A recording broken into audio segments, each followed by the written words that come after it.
Zásah do oblasti hlavy a krku. To byl trest, který viděli v podání Tina Beránka. Rozhodčí. Teď sledujeme přesilovou do Kladna. Jaromír Jágr.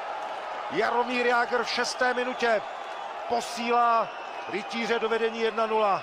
Další ukázka neuvěřitelné hokejové zručnosti tohoto žijícího velikána českého hokeje. Jaromír Jágr tedy v 6. minutě po půl minutce přesilové hry posílá rytíře do vedení 1-0 a to je přesně scénář, který si kladenští rytíři malovali v těch nejrůžovějších barvách pro dnešní utkání. Tady se podívejte na tu obrovskou chybu.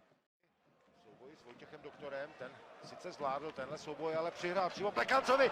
A Jaromír Jágr v 9. minutě posílá kladenské rytíře už do dvoubrankového vedení. Tak zatím je to gala představení legendární 68.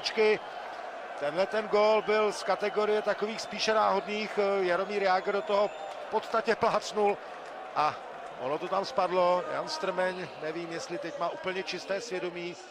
Nicméně slavná 68 zatím udává tón tomuto utkání. Podívejte se. Motor v jeho snaze vyvést kotouč do třetího pásma. Teď Jágr skvěle si rukou obsloužil soupeře a tahle branka bude platit. Prakticky se sirénou se kladenští rytíři radují po 4.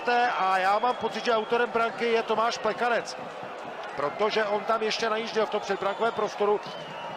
Samozřejmě rozhodčí budou ještě zkoumat celou situaci z videa, protože tam je důležitý čas v síti a teprve pak zazněl klakson.